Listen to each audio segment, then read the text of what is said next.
Today's news: chaos erupts after the PRD attempted to move ballot boxes without informing the political parties, the government purchasing all outstanding shares in the Grand Bahama Power Company. We get the latest from the campaign trail with the PLP and the FNM on the move. Jazz Chisholm gives a strong hint on which party he is supporting in the upcoming general election.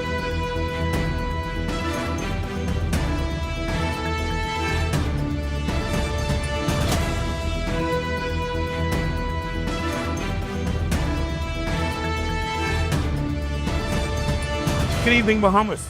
I'm Jurino Saunders, and it's a pleasure to have you join us this evening.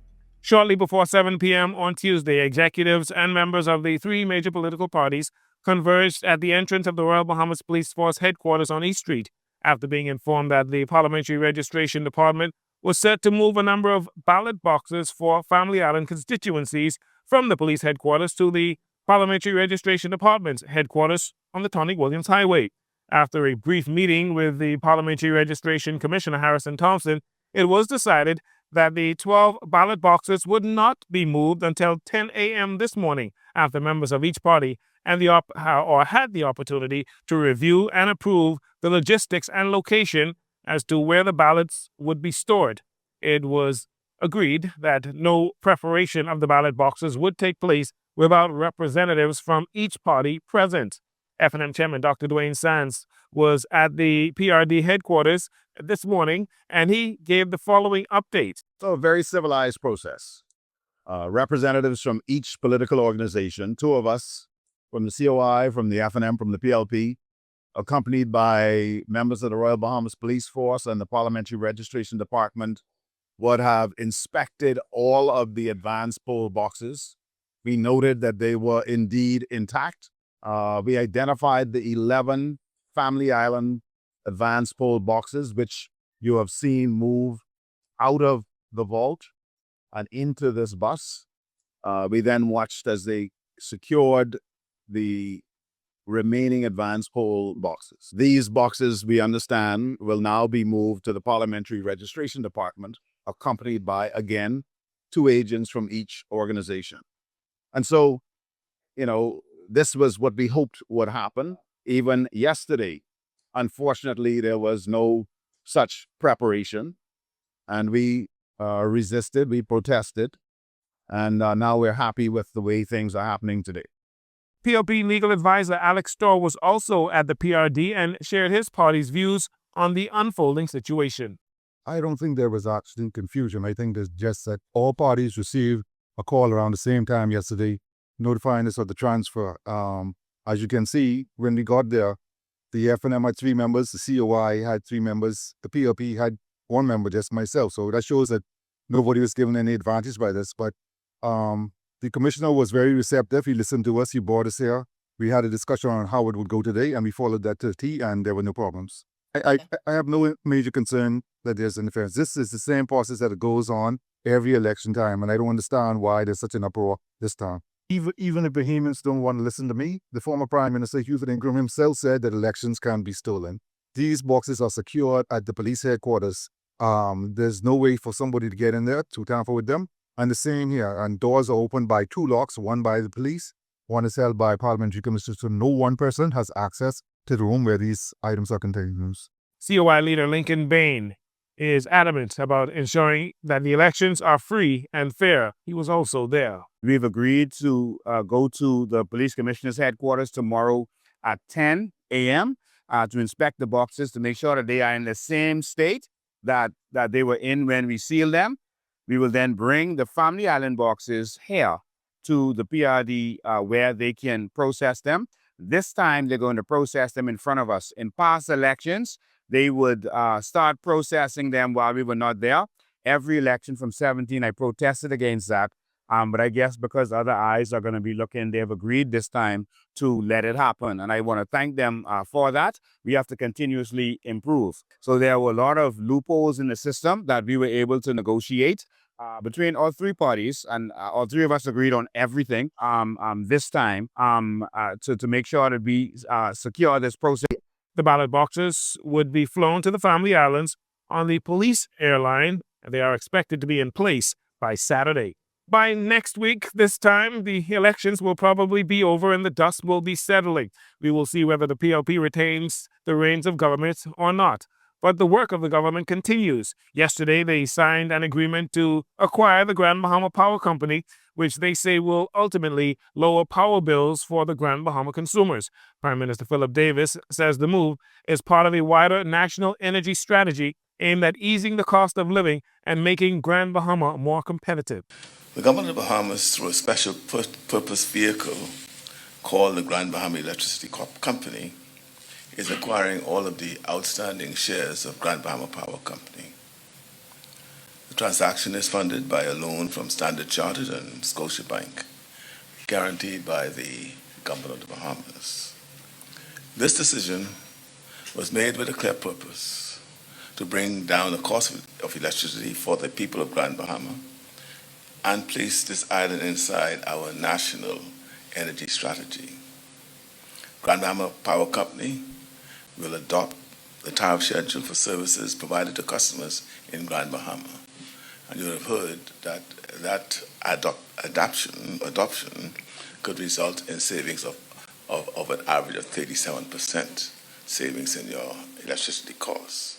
Mr. Davis says lower power costs will benefit families, small businesses, large companies, schools, churches, hotels, and manufacturers across the island. Meantime, the Grand Bahama Power Company Chief Operating Officer Nikita Mullings says despite the transition, the company's commitment to safety, reliability, and service, the excellence in all of those areas will remain unchanged. Today's announcement is a big one for us here at Grand Bahama Power. But it does not change what defines us: our commitment to safety, reliability, and service excellence. And it does not change our shared responsibility to our customers and this community. Mullings also thanked the Grand Bahama Power team, saying staff will continue to deliver reliable energy for East and West End as the company moves through this transition. The Progressive Liberal Party was in Savannah Sound, Eleuthera on Tuesday night, where they promoted their candidates there, the incumbent Clay Sweeting, as well as the incumbent Sylvanus Petty, their candidates for South and Central Eleuthera as well as North Eleuthera, rejecting claims by the Free National Movement that the Davis administration has done nothing to improve the island. To the contrary, Mr. Sweeting insists that under the PLP, the focus is back on the island of Eleuthera after former Prime Minister Hubert Ingraham said Eleuthera has had its time. Progress has reversed the F&M curse on Eleuthera. Eleuthera is no longer on the back burner. Eleuthera has become the shining gem of the Bahamas. You know, if you look at what Eleuthera looked like in 2021 compared to today, it's like night and day. But let me tell you, and let me introduce the F&M to reality tonight. You know, from 1994, no administration has been able to get it done. But this PLP government secured the Ritz-Carlton Reserve, the 9th in the entire world, right here in Eleuthera. And we secured massive redevelopment at the Jacks Bay Golf Course. And you know, it don't stop there. We are renovating every airport on the island of Eleuthera. Mr. Petty, who initially said he would not seek re-election until convinced to do so by the Prime Minister, also reminded voters of the PLP's accomplishments in his constituency, especially in North Eleuthera, including as it relates to Crown land grants. What did we accomplish? Invested in improving everyday lives through more reliable power with added generation capacity in Harbour Island. We've added over 7.5 million gallons of storage water to Eleuthera. We've lobbied and secured permanent and pensionable jobs for my constituents. A new dock in Harbour Island, smooth roads in North Eleuthera, and I'm sure we were happy with the smooth roads today. Listen to me carefully. Listen to me carefully, persons and people of goodwill. We are granting over 300 Crown land grants in North Eleuthera. 300 young women, young men. And listen to me carefully. Listen to me carefully. The Prime Minister promised me that he would be back in 5 days to deliver the Crown Land grants to the people of North Eleuthera. Today, the PLP's campaign machine is canvassing the 5 islands in the Michael constituency before heading to Grand Bahama on Thursday.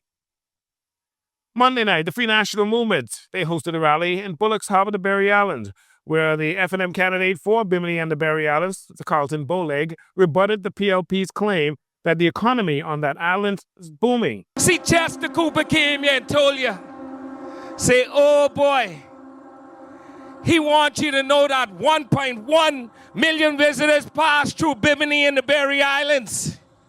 He told you that the arrivals were up 10%. But let me ask you, Berry Islands, did you see anything happening here with that, what he said?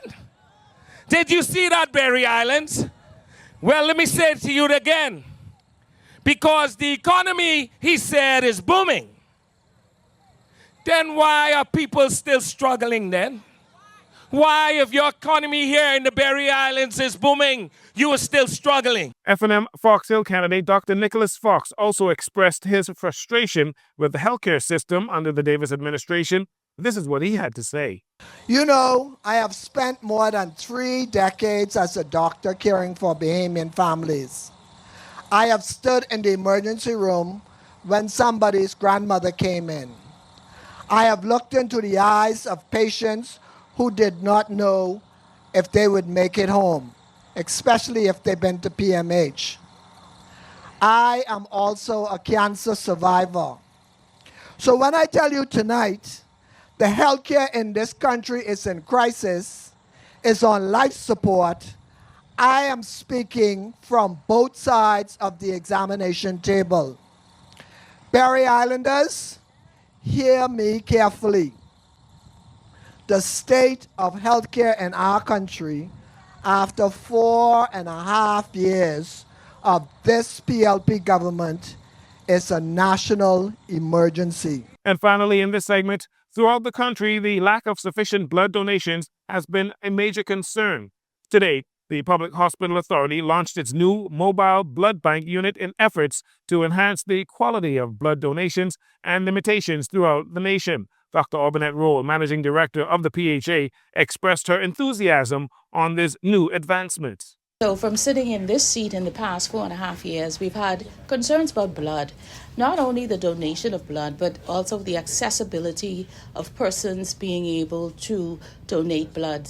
And so this morning, we're very excited to note that the PHA, along with civic partners, have invested in ensuring that we have a mobile vehicle that has the capacity to take blood from those persons willing to donate for the community. The Minister of Health and Wellness, Dr. Michael Dowell, also spoke on the importance of the new mobile blood bank unit. Pleased to report that with this mobile vehicle, I think we are in a better position now to ensure that we interface with the community to get as many donors as possible to come forth to be able to provide the life-saving blood that is so crucial in many surgical operations and for individuals who have hematological conditions.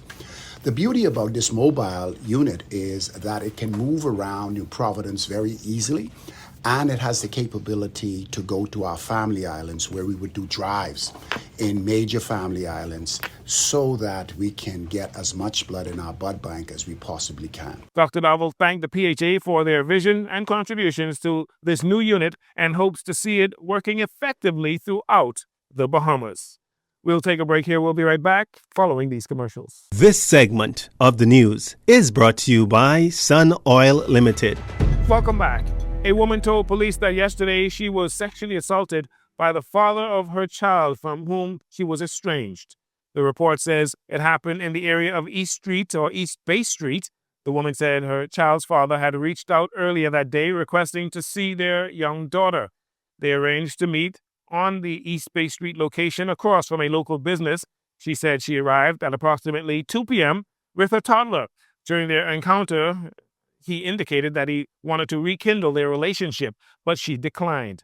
Around 4 p.m., she decided to leave, but her ex allegedly pushed her into a stairwell of an abandoned two-story commercial building and sexually assaulted her against her will, while their child was nearby in a stroller.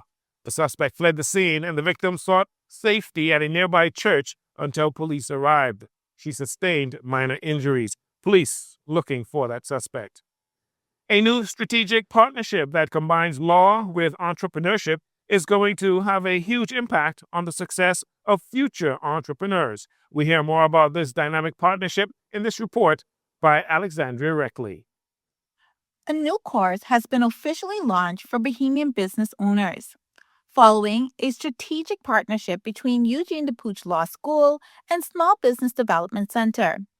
Members of both organizations, such as the SBDC Executive Director Samantha Roll and Acting Principal of EDLS Nicole King, met at the law school on Rosetta Street on Tuesday to formalize the collaboration of the Employment, Law, and Human Resources Fundamentals course by signing a Memorandum of Understanding.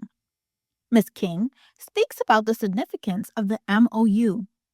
We are proud to begin this collaboration with a focus on employment law and HR fundamentals, two areas that are often overlooked yet essential.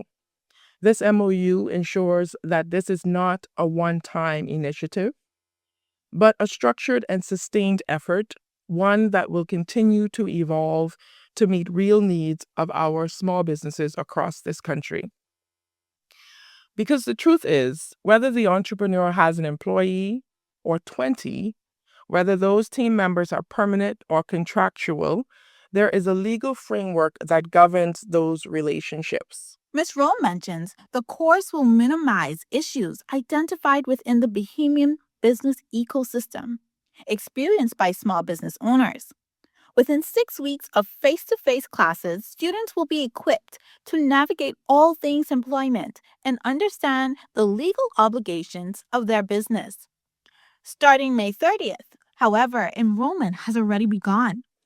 And navigating that framework without the proper knowledge can expose businesses to serious risk that can lead to costly litigation, arbitration, and reputational damage. But beyond risk, there is also opportunity.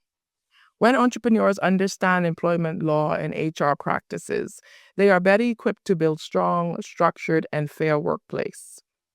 They can create clear policies, manage staff confidently, and make informed decisions that protect both their business and their team. This strategic partnership complements both organizations' mission to provide education, access, and support to their communities.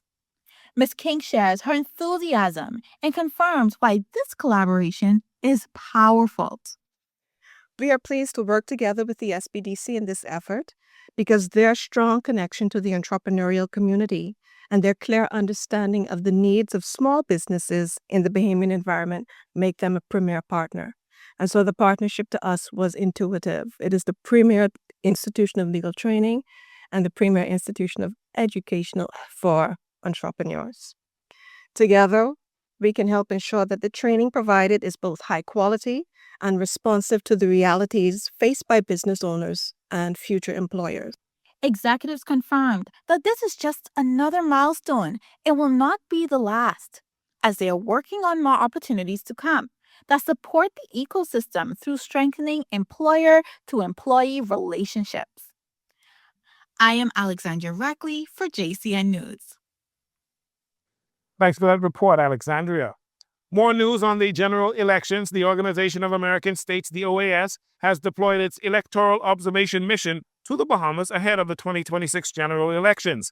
Leading the mission is former High Commissioner for St. Kitts and Nevis to Canada and Ambassador to Mexico and Panama, Sherry Tross. The OAS and EOM, those teams of 21 experts and observers from 14 nations, will focus its observation on electoral organization and boundaries, electoral technology, electoral justice, political electoral finance, and political participation of women. Leading up to the May 12 poll, the Chief of Mission and the OAS team will meet with government officials, electoral authorities, candidates, civil society, and media, among others, to gather information on the electoral process here in the Bahamas. On Election Day, observers will monitor polling stations from the opening of the polls through the voting process and the tabulation and transmission of those results. And finally, Jazz Chisholm, a Bahamian baseball star with the New York Yankees, said on his social media post that as a young Bahamian, he knows what it means when someone believes in you, and that Prime Minister Philip Davis has shown up for young people and athletes. Jazz said on May 12th he is choosing progress because he is, quote, safe with Brave, end quote. Well, that'll do it for your JCN Evening News. Once again, I'm Dorino Saunders. Thank you so much for joining us. This segment of the news has been brought to you by Sun Oil Limited.